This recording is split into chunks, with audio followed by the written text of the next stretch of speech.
All right, guys. Everybody knows how much of a diehard Steeler fan I am. I've been that way since, like I said, I was old enough to know what a football was. And watching the Steelers, you heard Bradshaw, you heard Swan, Stallworth, Mean Joe, and then you had Franco Harris back there, especially in the heyday in the '70s and that whole era there. But once I got to watching these guys, there was one guy that really stood out for me, and this guy had those big arms with the rolled up sleeves, wore number 52. They called him Iron Mike. Iron Mike Webster. He played center for the Steelers, number 52. I played center in high school, and tried to. Of course, I fell short of being a Mike Webster, but I tried my best to live up to Mike Webster. With me today, of course, we know Mike Webster passed away. But with me today is his son Garrett, who graciously agreed to do an interview with me today, and we thank him. How are you doing, Mr. Webster?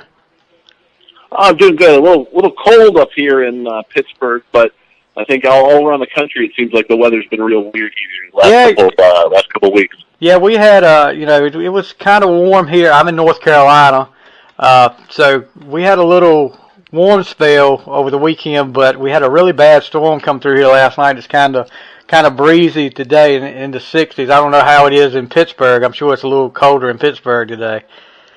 Well, yesterday we had it in the 60s, and we're used to. My brother used to live down in North Carolina, and my mom would go down there and spend a lot of time with us and stuff like that. So we're used to that. We know it can get real windy and chilly down there and stuff like that. Here it's in the low 40s today. So, okay, but it was 60, 70 degrees yesterday. Yeah, I have a brother that lives up in Pennsylvania around Tyrone. I don't know if you ever heard of Tyrone, Pennsylvania, but he moved up there a few years back. So he keeps me posted on how cold it is. He mentions it all the time. How it's. We don't know cold down here in North Carolina compared to Pittsburgh and Pennsylvania stuff. So, so like I said, your dad. I mean, what can you say about this guy? He was one of the Steelers that everybody remembers. A Hall of Famer, there for all four of the Super Bowls. I mean, what was it like being? I mean, I'm being Mike Webster's son. Well, I think it doesn't matter who your dad is, whether they're a football player or an office manager. To you, they're just dad. Superman. Well, you do it to an extent, and then when you get older, it's kind of, I know better than my dad and stuff. We all go through that. You go through that phase, teenager or whatever. But growing up, and I tell people this is I was actually a 49ers fan. I loved Joe Montana. I loved that team. But again, it never really dawned on me. My dad wasn't a guy who came home and had memorabilia all over the place and stuff like that. I mean, if you walked into our house, I mean, even now, you'd say, you wouldn't know that my dad played for the Steelers and stuff like that. Not because we're ashamed of it, just because I don't know whether you want to call it humility or being humble or just being uncomfortable with that kind of attention. We just never really thought about it too much. And I think growing up, it didn't. And plus the fact that I was 4 years old when my dad left the Steelers. I didn't really know. And then we went to Kansas City, and I do have memories, a few that have stuck with me from both of those places. I remember, going to my dad's last game against Miami. I remember we got picked up in a limousine, and I remember thinking, at 4 years old, that was just like, oh man, that's pretty cool there. Right there. Yeah, exactly. I remember having an orange juice in the back seat, and I just thought that, and there was a phone in the back seat back then, so it was like, wow,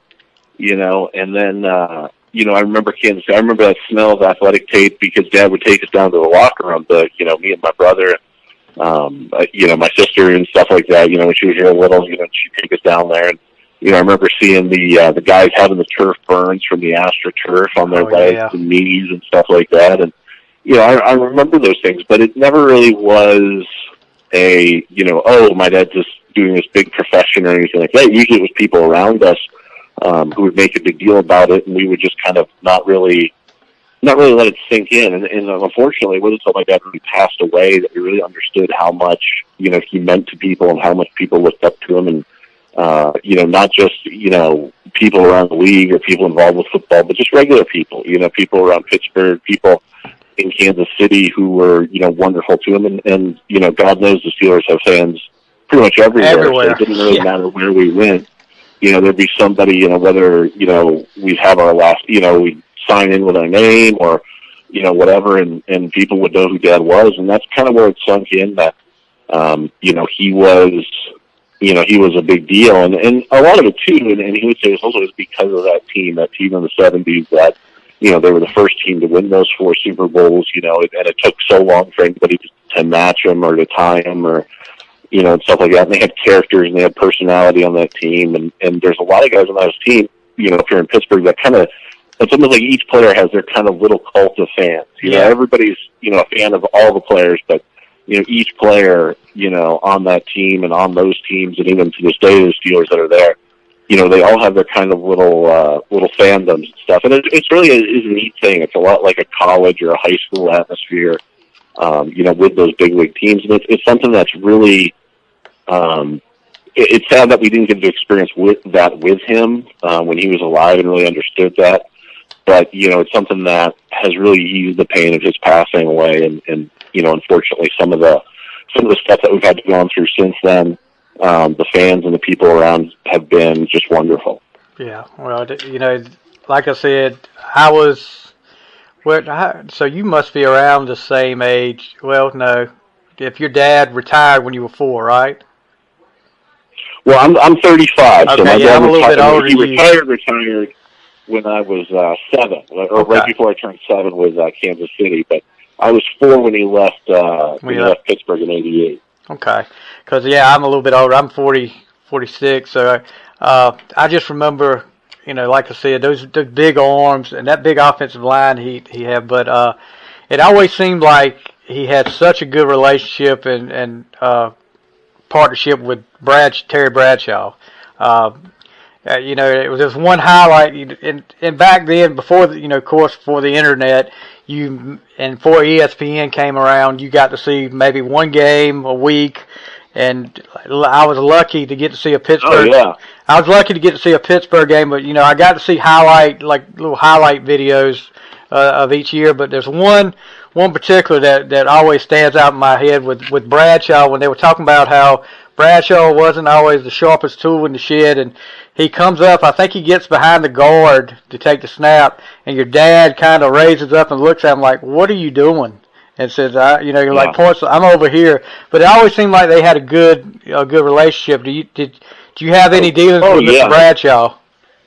I mean, I don't personally have any, I don't talk to him or anything like that, but, my dad always really thought a lot of Terry. And, from what my mom said and stuff, his dad was very protective of Terry. He didn't, even to, after Dad retired, and, he kind of, everybody knows there's always that connection, especially between quarterbacks and their linemen. Right. And, quarterbacks and their center and stuff like that. Especially. And, with Terry, the thing is, and a lot of people forget this, for a long time, he kind of didn't get any, recognition. He didn't get any real positive things said about him. And a lot of that was because he put himself down, too. He's very self-deprecating, very, he has that kind of thing.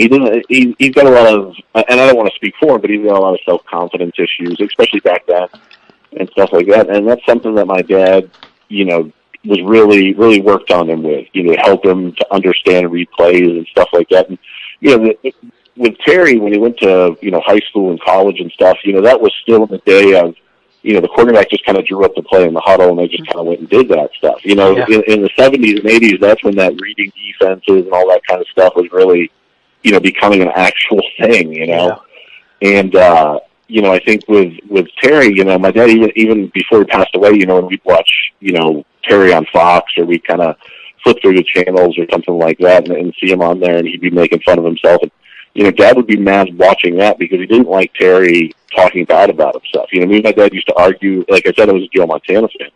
So me and my dad used to argue about who was better, Montana or Bradshaw. And Dad would always take, and some of that's just that father-son kind of needling each other right. kind of relationship. But, my dad thought the world of Terry.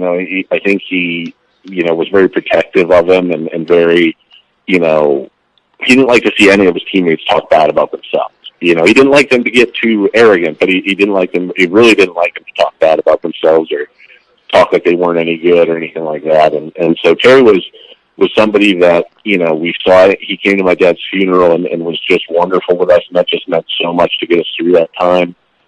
Just like all the teammates were, but Terry especially, because we all know Terry's he's a big deal, but he's also a character. He's fun-loving. He's charismatic. He's a big goof, yeah. And, oh, yeah. He's a good guy. He's a good guy. And, Terry was, somebody my dad really cared about and really looked at. And so there was definitely a special relationship between the two of them.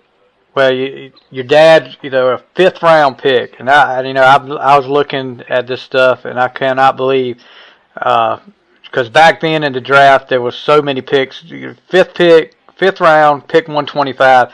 I know a lot of teams were kicking themselves for letting 4 rounds go and letting the Steelers get in. But the Steelers back then in the drafts, and especially in the early 70s, could do no wrong. I don't know how many Hall of Famers came out of that draft. There was 4 or 5 at least. But I think there's 4. There should be 5 because who's the Art Shell was in Donnie Shell. Donnie Shell. Donnie Shell, I'm sorry. Yeah. I don't know why I always say Art Shell, but Donnie Shell, and he got in. And I remember, one thing, it was funny, there were certain things that my dad would get very, competitive, that that old athlete competitiveness, right. And, he always hated it when, anybody would talk about that draft class, that 74 draft class with the Steelers where they drafted, 4 or 5 Hall of Famers. And every once in a while some draft expert would come out and say, oh, it's the 49ers draft where they drafted Charles Haley or, and Dad would just be livid with it. He'd say, you're talking about, no disrespect to Charles Haley or those players or something like that, but you're talking about a draft that had 4 Hall of Famers in it. And like you said, should be 5. Should be 5. Should be 5, know. But it's, again, though, I mean, you have to ask yourself, and I mean, I think a lot of this, too, is sports, because I think, I'm not a big believer in the, the people who do the sabermetrics in baseball and stuff. It goes solely by that. Right. I still think a hit is more important than a walk, and the human element. You can't put on math how somebody's going to react to certain amounts of pressure and stuff like that. But football especially, there's no real analytics. You could do the 40-yard dash time or the bench press or something like that, but you can't measure what's inside somebody, whether it's their motivation or their heart or whatever you want to call it. And even today you see it. In Pittsburgh, we just lost Le'Veon Bell and Antonio Brown. Right. And not at all talking about, the stress, obviously interesting situations with that. But very interesting. We'll just leave it at that. Yeah, both of those guys were late round draft picks. I mean, Antonio Brown was a 6th round pick. Yep. Le'Veon Bell was a 4th round pick. You do those 2 drafts over, those guys probably go in the top 3. In their draft. And it just goes to show that, you work hard, and I think that's something that in this country, we all believe that, America, for all its problems, is still a place where people go to make it. And I think that draft and those lower round draft picks, it's like my dad or like, even Joe Montana was a 3rd round pick or Le'Veon Bell, those guys worked themselves up to earn their level of success.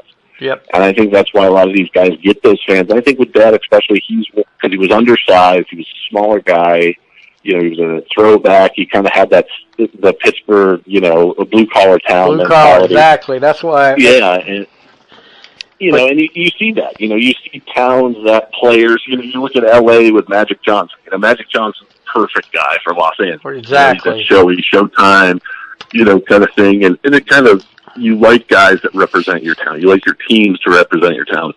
And I think Dad was that guy who, represented that for this city and for the fan base.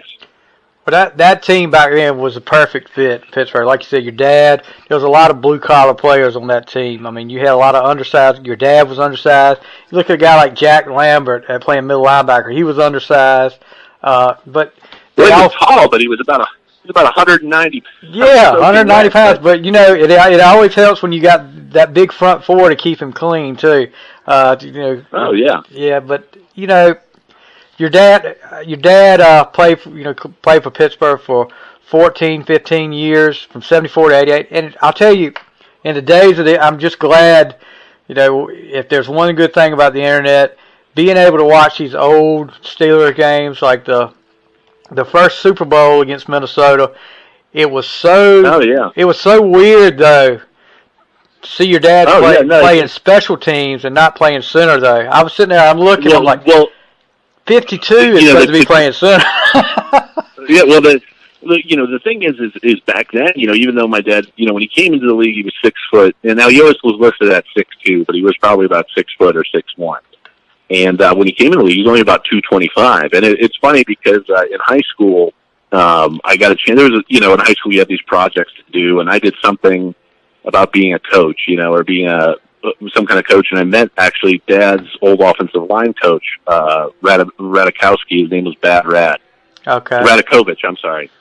And I went to his. He was coaching at Robert Morris, which is a little kind of a, just one of those Division II or III colleges out here. Right. He was Dad's offensive line coach when he came into the league, and he had video of my dad when he, that old, reel, the 8mm.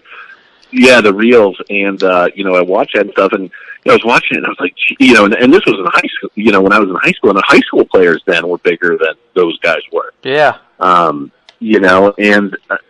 when he came in, he, even though he's that small, he kind of moved around the offensive line. And that's one of the things he always said, that he, because people would always talk about how smart he was on the offensive line with calling out blitzes and plays and blocking assignments, is because he played those other positions and was able to learn what each one of them does.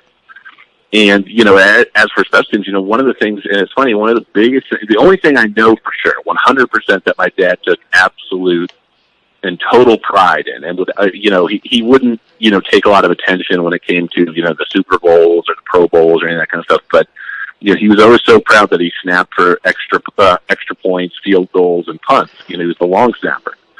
And, so he played on special teams, I think, right up until the end when he left Pittsburgh. I think he started taking plays off and stuff like that. And of course, that's when it got into, having specialized long snappers, on the team. And so I remember before my dad passed away, he'd always joke that, the long snappers back then, I mean, even now they get about $1 million, but back then they were getting about $300,000 a thing. And my dad said, and you can't even touch them either. You can't touch them until after the ball snaps. That's right. And stuff. And my dad would say, just put me out there now. I could still do that,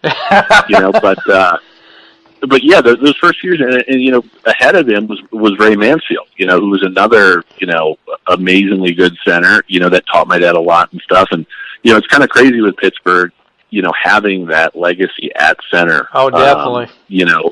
And the funny thing too, I was talking to somebody about this. It's not just even football. In hockey, you got Mario Lemieux, Sidney Crosby, Evgeny Malkin. Those guys were centers on. Even though it's a different sport, it's still a center. Still a center. You got Andrew McCutcheon in center field, and stuff like that. And it's kind of a neat thing to be. And that's what my dad took pride in, was being part of those teams and being part of that legacy.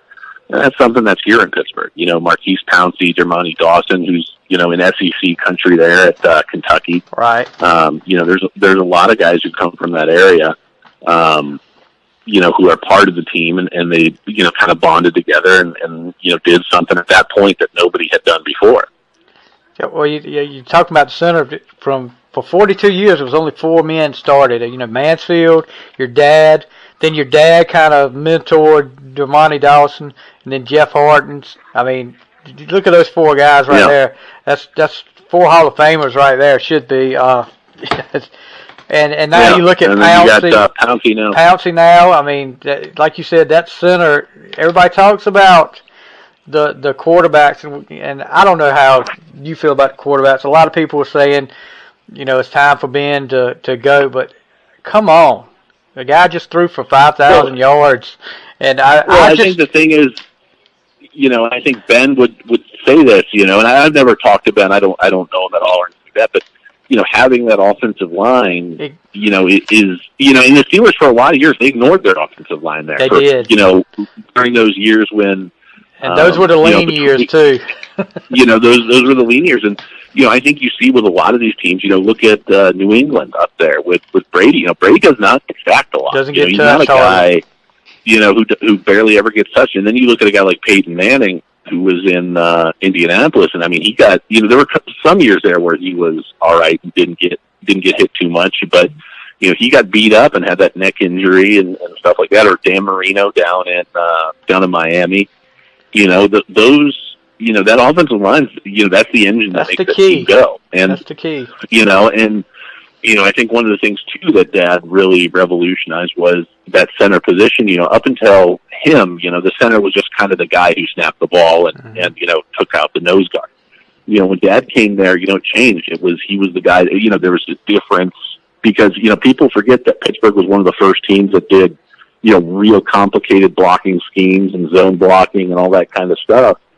And, that was a huge reason for their success with running the football and how good their offense was because, right around the end of that Super Bowl run, it wasn't their defense that was carrying them. It was the defense could do it at times, but it was the offense that was scoring. That last Super Bowl against the Rams, they had the number one offense in the league. Yeah, and 31 points. Yeah, exactly. And, I think the thing is, Dad really showed that having that center, and I don't know what the numbers are, but if you went back and you looked at all the Super Bowl winning teams, now granted, you obviously have to have a good quarterback, and I think that's absolutely true. But everybody kind of has to think that they need a Peyton Manning, Joe Montana, Ben Roethlisberger to be competitive, but there's a lot of quarterbacks who have won Super Bowls who, Trent Dilfer has won a Super Bowl. That was the one I was thinking about right there. Exactly. Jake Del Holmes got to a Super Bowl. There's a lot of teams that, have done things without great quarterbacks, and if you look at it, I think, I still think you build the team with the lines on both sides of the ball and build your way out because if you don't have somebody to protect the quarterback, give him time to throw. Look at a guy like David Carr who got drafted by Houston who just got beat up. First beating. Yeah, 5-6. Or look at right now in Cleveland. They hopefully, and I'm not a Browns fan, obviously, but it's fun to have the team actually competitive. Because I would like to every see. Year. I just remember the old days. Back when you had the Houston and Pittsburgh rivalry, but you also had that Cleveland and Pittsburgh rivalry when they had Brian Sipe and Reggie Rucker. Or Oakland. Oakland was brutal. Oh yeah, and I think Antonio Brown has taken it on himself to bring that rivalry back. The Houston. I'm friends with a linebacker for Houston named Greg Bigham, and I've also talked to Oliver Luck, who played quarterback for Houston there for a while. And those Houston-Pittsburgh games were just a war every time they went out. It's amazing to me that Houston never went to a Super Bowl or won a Super Bowl during those. Pittsburgh was the only reason that Houston didn't win a Super Bowl. Yeah. And it's like if there's no Tiger Woods, we're talking about Phil Mickelson and Arnie Els being two of the best golfers of all time. Yeah. And but that's the amazing thing about that team. They did a lot and they changed the way. In simple ways, not these big complicated West Coast offenses or 6 or 7 different defenses or whatever. It was simple ways, fundamentals, and a couple changes when it came to blocking schemes and stuff like that. That's the stuff that changed the league. And, I think that's one of the things with New England had such sustained success is, they're a team that has changed things. They were a running team, and then when Tom Brady got better, they turned into a passing team. Right. Their defense is solid but not great. And, I think that's, what certain teams in the league should be trying to copy more rather than always trying to, build this dynamic offense or this dynamic defense, or something like that. Because you look at the Super Bowl, the Rams supposedly had this dynamic offense with all these playmakers, and they were terrible. Well, I can tell you that it helps having, and I'm not a big fan of Belichick, but that he's a brilliant coach. It helps having that guy, and if you give that guy 2 weeks to prepare for anybody, you're going to have a tough road on offense because that mind he's got, he can come up with some stuff. It's funny you mentioned Mr. Bingham. I'm actually going to be interviewing him hopefully in the next couple of weeks. He's a great guy. Ask him about his coin collection. He'll go on for 6 hours. I'll make sure to ask him about that. I just remember him. That was one guy, and especially watching these old games. The AFC Championship games against Houston. Of course, everybody remembers the AFC Championship game at Three Rivers when Mike Renfro. Flush bowl. Mike Renfro juggled the ball or didn't juggle the ball. Depends on who you talk to, was it a touchdown or not. But then you remember the sludge bowl. That, gosh, I don't know how those guys played in that at Three Rivers. But you know what? Oh, I remember seeing the highlights. I think it was one of those NFL. NFL did a couple real good documentaries about the Super Bowl winning team. Every Super Bowl team got one. I can't remember what the name. America's Game. The series is. It's not. Yeah, I think that might be it. Yeah. And, I love America's Game. They showed the highlights from that game. Because I think it was one of their Super Bowl winning seasons. It was the last Super Bowl against the Cowboys at 35-31. That was the game where Bradshaw hydroplaned one time. Yeah, they were showing that, and I remember it just being like, and especially back then when it was just cement and AstroTurf. So it's like there was nowhere for the water to drain. Now there's underground heating elements for the field and everything like that. Yeah, but talking about the quarterback situation, people talking about Ben and he needs to go. I just remember how long it was between and how many quarterbacks we had between Bradshaw and Ben that just drove me crazy. Cliff Stout. Well, it goes. Oh, Cliff Stout. Bubby Brister. Now I didn't mind Mark Bubby Malone, Brister. I like Bubby. Well, you can't be mad at somebody named Bubby. He had a mouth on him. He had a mouth. I know he drove Chuck Noll crazy. Oh, he was a Southern hick. He winged it. He had an arm, and but again, it goes back to what I was saying is that for that time, and one of the biggest things Dad was always upset with when Cowher got the job is, Chuck Noll really took one on the chin and kind of rebuilt that team before handing it over to Cowher. In '93. And, you look at that, a lot of those guys who were there were guys who, were, brought in by Chuck, and stuff like that. But during the time Cowher was there, and this isn't a shot at Cowher or anything like that, they stopped building fundamental, offense around a good, solid offensive line and stuff like that, and a couple playmakers. They did have good players. I know Neil O'Donnell here is pretty much a swear word at this point. Yeah. But, he led the league in completion percentage there for a while. And how many times, and my dad used to say the same thing about Kansas City, they'd get to the playoffs and they'd do the exact opposite of the thing that brought them there. They try to outsmart them by, if they were a running team, they were going to try to throw the football. If they were, a blitzing team, they were going to sit back and play prevent defense because they were, going to outsmart the other team. And, that's kind of what, unfortunately a lot of teams do today, but especially those Cowher and those Marty Schottenheimer teams. And I think for good fact, some of the Mike Tomlin teams too, they kind of strategize themselves out of winning games. Well, I definitely agree. I know a couple of the playoff games against New England. I think we, and I say we like I'm a Pittsburgh Steelers fan for 40 years. I think I'll say we. Yeah, you earned it. Yeah, but we definitely overthought ourselves out of a couple of games with New England in the playoffs, and it just you can't do that. What you go with what got you there, and just try to make them stop it. That's the only thing you can do. Yeah.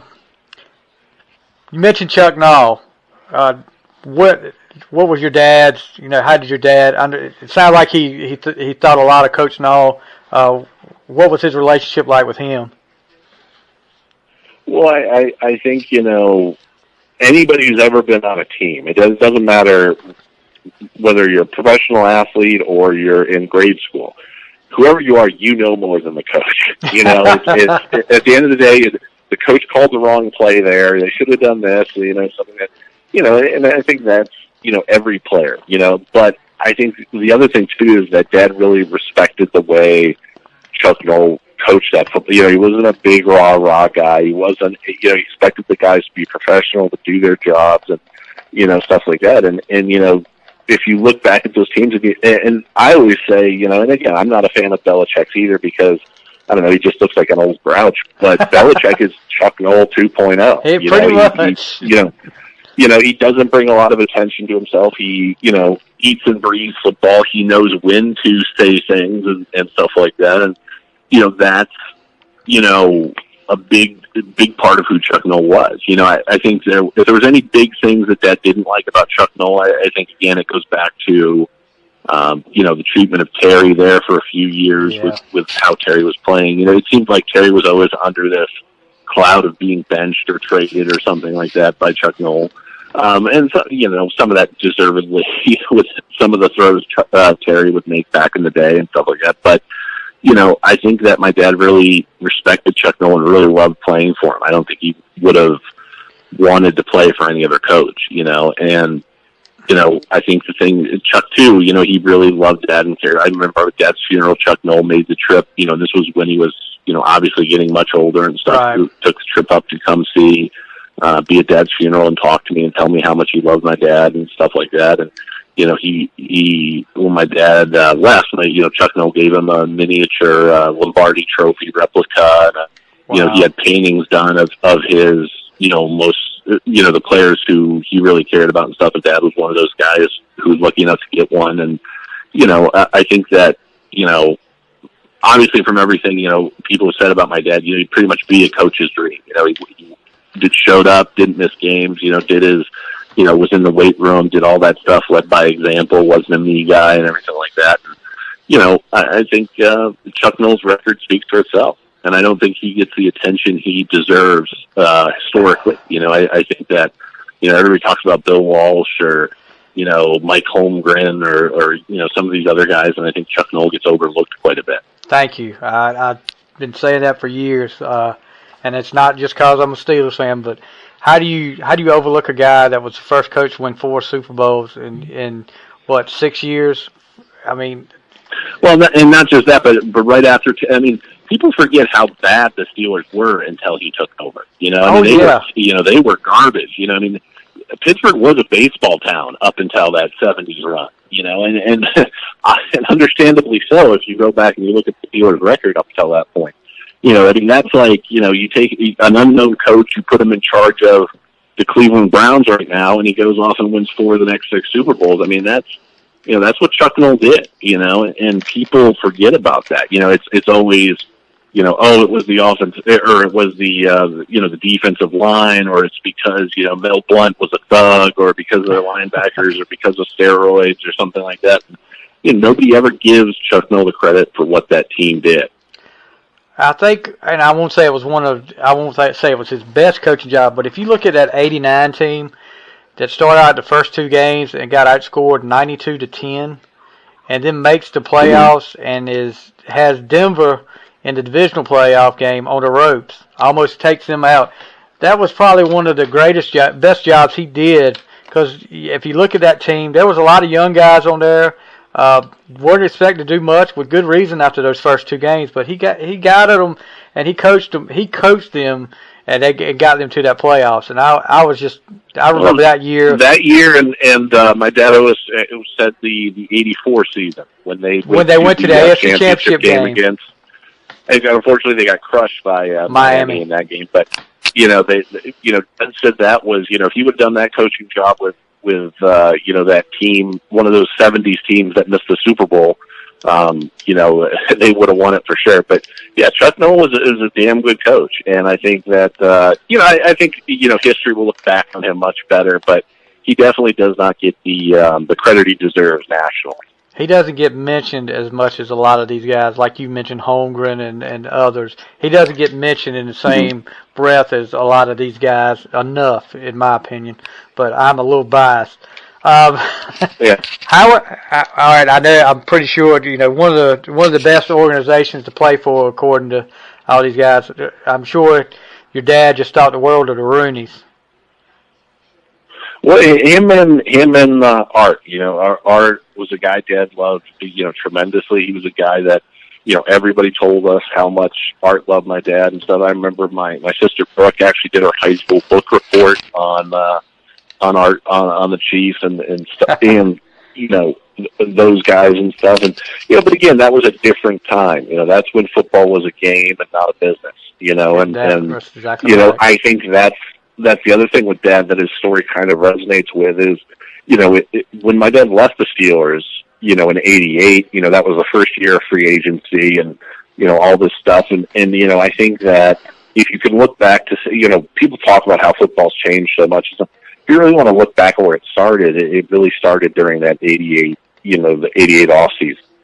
And, I think that, and that's the year too that the Chief died and, Dan Rooney took over and stuff like that. And obviously things didn't go very well between, my dad and the family and the Rooneys and stuff like that for a while. But, I think that, the old man and the Chief or whatever you want to call him, he was a big, lovable guy chomping on a cigar. And, I think that, they did an amazing job, and the fact that they have still done the job that they've done and still have the success that they've had is amazing. It's they're not I know they probably own other businesses that, I don't, I do remember the time when nobody really knew who the owner of the team was. They didn't really care. Now it's, owners are in Madden, the video game, and stuff like that. Exactly. But, exactly. But that's how much it's changed since those days.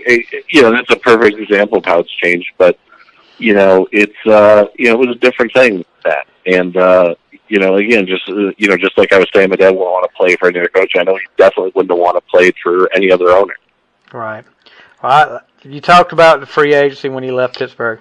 Now, to me, I was big into card collecting back then. And that year, your dad went to Kansas City, and I'm sitting here pulling out a pack of cards, and I get a Mike Webster Kansas City Chiefs card. And I'm like, looking at him in that jersey, some people just don't look right in other teams' jerseys. I don't care how long they're there. Franco with Seattle, Art Monk with the Eagles or the Jets, and Emmitt Smith with the Cardinals, and Mike Webster in any other thing but... Well, how about Brett Favre and the Vikings jersey? Or Jets. Wisconsin, so but, just looking at that card with him and the Kansas City Chiefs, I was like, oh my gosh, this is not right. Yeah. It just, and I know, free agency came along, but it just didn't look right with him in the Kansas City uniform.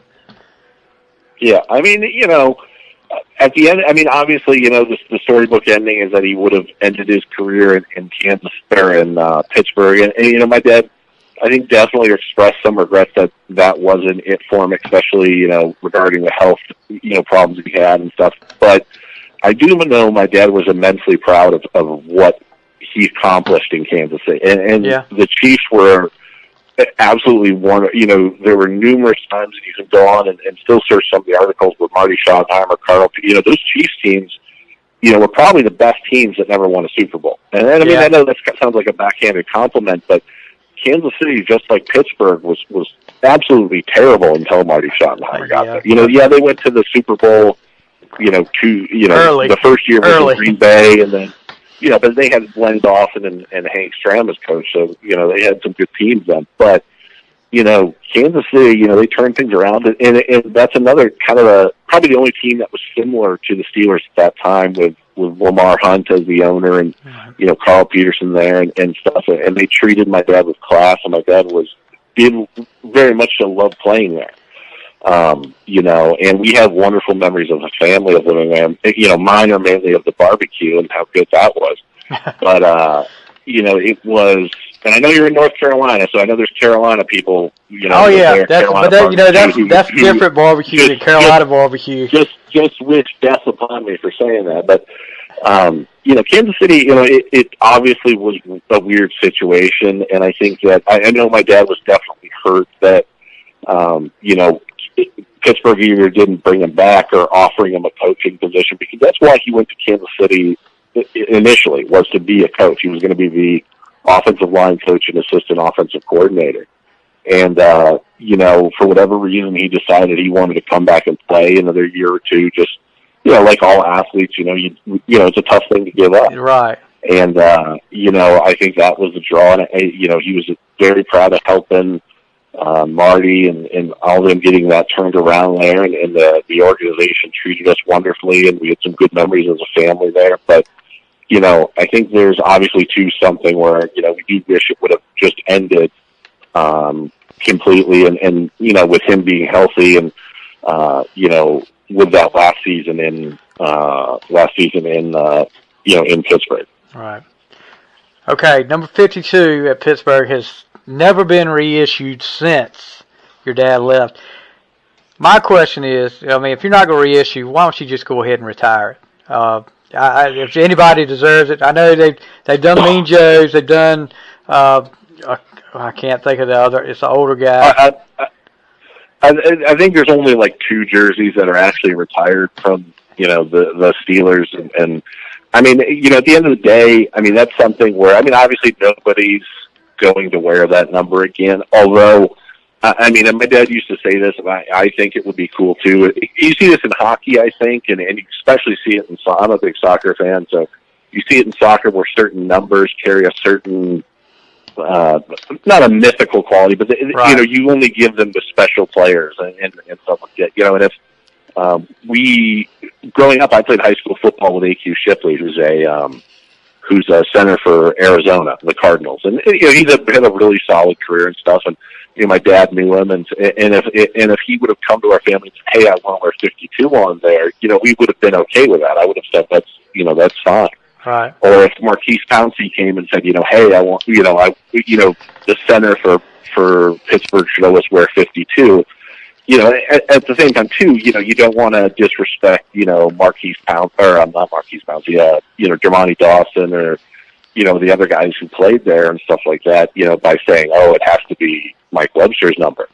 I don't think anybody will wear that number again. I mean, if somebody special came up and said, "Hey, this is something we'd want to do," we definitely think about it, because I think it would be an honor for our family, for that guy. But, my dad would also say to that player, go out and create your own legacy, your own number, not in a adversarial way or something like that, but, he'd want them, because my dad I wore 52 in high school, right. The year we changed uniforms and we got to pick numbers.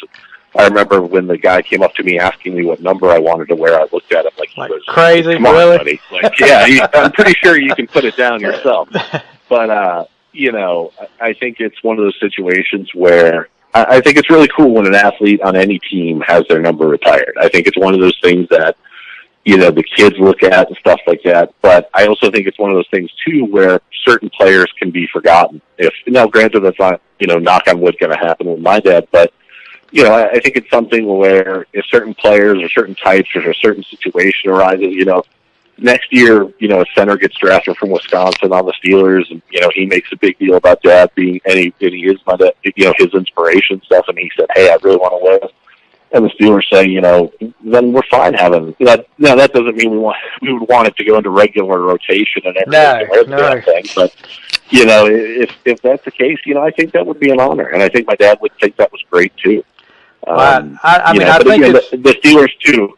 They just for whatever reason they don't officially, quote unquote, retire numbers. I mean, maybe it'll happen someday. But also, if you look at the Steelers, pretty much there'd probably be about 50 numbers retired. I think everybody in the city would want everybody from that 70. Yeah, pretty much. I mean, but you don't see. I don't think I've seen a 58. I haven't seen a 59, which that's. Right in front of your dad is my all-time favorite Steelers, Jack Ham. I'm sorry. Mike Webster's second. But 88 and 82, I just remember seeing 82, I think, was the first one when I saw somebody else wearing 82. And I was Antoine Randall L. I was like, wow. And this was a guy in the early 80s was wearing it, too. Or after, it wasn't long after Stallworth left that I saw a guy wearing 82. Well, and I was Stallworth's last season, I think, was Dad's last season also. Okay, because so Stallworth played, and Dad thought a lot of John Stallworth. But remember, Lynn Swann, only played 9 years. Yeah, he only played. And that's not a knock against Swann. Just how long he played and stuff like that. And, I think that also, I don't know the situation. I know, for example, like Michael Irvin played receiver for the Cowboys. He likes number 88 to be in rotation, and he says the Cowboys' number one receiver should wear 88. Right. I mean, I think personally, that's a really cool situation.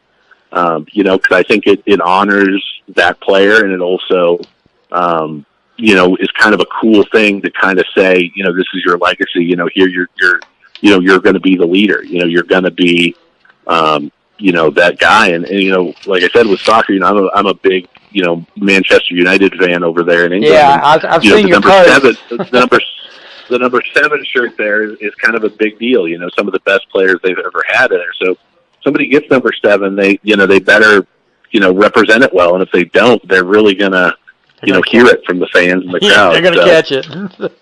Yeah, exactly. So, that would be something that the player who would ask would have to think about that too. You can't ask for Jack Lambert's number and then go be, second string with 45 tackles and 2 sacks a season. That's right.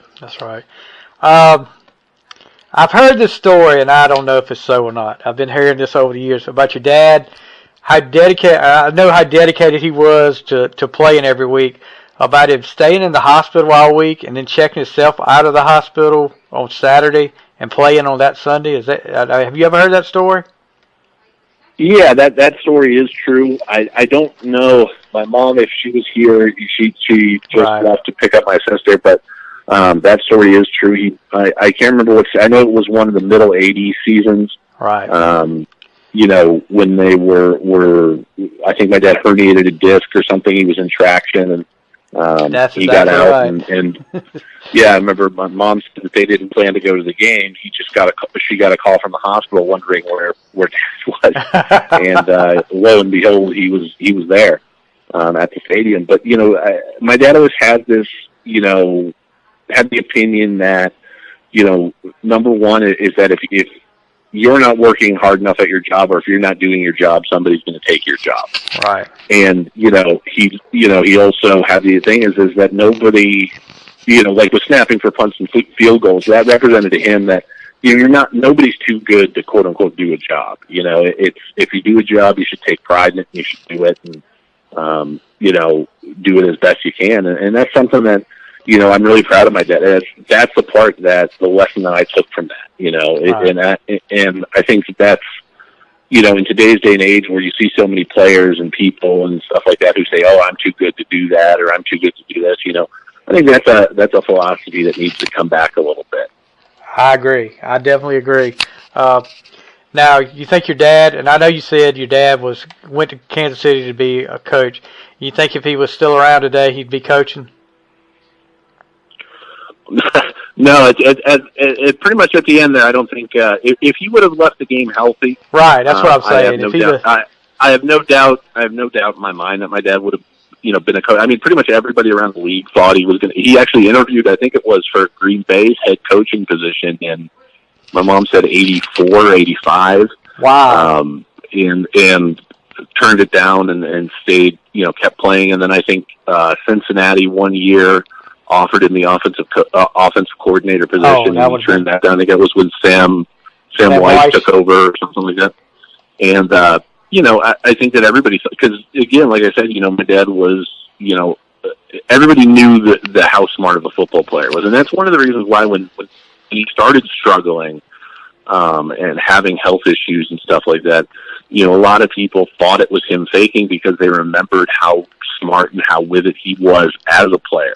And when he was playing and stuff like that. And that was one of the reasons why it took so long to get acceptance of that my dad had head injuries from football and that he was struggling and stuff like that. A lot of the times, people will tell me here in Pittsburgh and stuff that, they would hear rumors, and especially when I came out, my dad was still alive and stuff, people would, call me over into, kind of an area where nobody could hear. And, I could hear what they were asking, if dad was really struggling or if it was an act or, something like that. And not that, people thought my dad was acting or thought that little of him, but, head injuries are different than anything else. A head injury is not something you can see, and I think we as humans, for better or worse, we're visual, if you say you're injured and your leg's broken and turned at the wrong angle, we can accept that. Right. But if there's nothing wrong with you and stuff like that, and especially somebody with for better or worse, Iron Mike, that reputation of,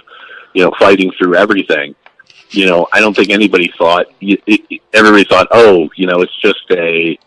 If something's going to take down Iron Mike, it's not going to be a head injury or that he's feeling sad or, and for the truth of the matter too is, our family thought that way also. We all always thought up until when he passed away, even at that point, it was one day Dad's going to snap out of this. It's going to be, one day the light's just going to turn on and he'll be back to his old self. And, we would get glimpses of it. And the thing is with PT and with brain injuries, and obviously it is different for everybody, but most of the time people will tell you they'll get glimpses of the old person.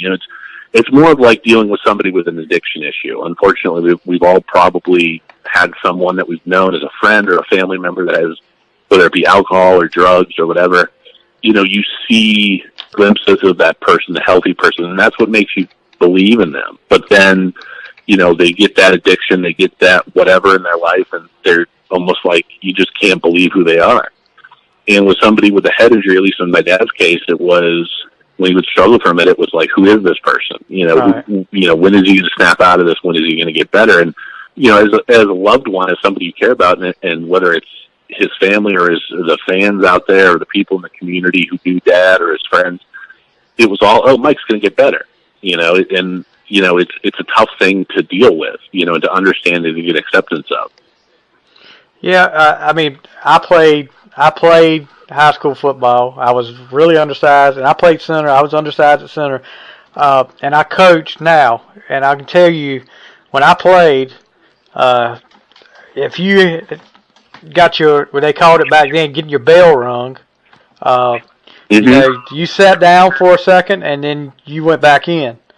Well, yeah, and the thing is that wasn't, and this is something that, I think a lot of people get confused, is that the issue that at least we've made as a family and other people have made is that that's not the fault of the coach. I know that Chuck Knoll, I think I read an interview once where he stated he felt real bad that he let my dad play so much with quote unquote Iron Mike. Like, he looked at it as he should have stopped Mike, he should have sat him out more and stuff like that. But at the end of the day, first off, back then nobody knew. Exactly. Nobody really knew. Nobody knew the effects. This stuff that was going on, and that doesn't mean you're a monster or you're or you're at fault for everything or something like that. Now is the time, and you're seeing it a lot better. You're seeing people be a lot more cognizant.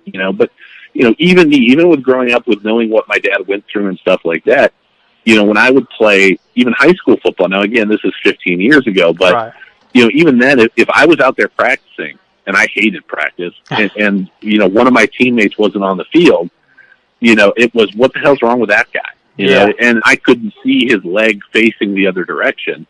And the other thing too is as a player, because we've all had a quote unquote bell rung. You look at, you're not worried about your health, you're not worried about the coaches, you're worried about disappointing your teammates, you're worried about letting them down. And that's where the acceptance of it and the, be aware, not of just yourself, but your teammates, if they could have a head injury, and don't make the situation worse by making them feel like they're, less of a man or less of a player or something like that. And it's not just men. I just use men as a general term. Women's soccer, there's a big issue with concussions and head injuries with, heading the ball in soccer into the goal and stuff like that. And that's a big thing of I don't know what just scared my dog, but she just flipped around there. But I don't know, something happened there. But dogs are weird. Yeah, but, I've got a weird one too. Exactly. But they're the best. But it's just a tough thing with head injuries, and you're seeing that now, and it sucks that it's not in time to help my dad. Yeah. But the fact that my dad can help be part of that solution, to me, is the most amazing thing about his legacy that will keep going even after people forget, that my dad played center for the Steelers. That they'll remember that this stuff helped people who aren't even football players, have a shot at having some kind of a life.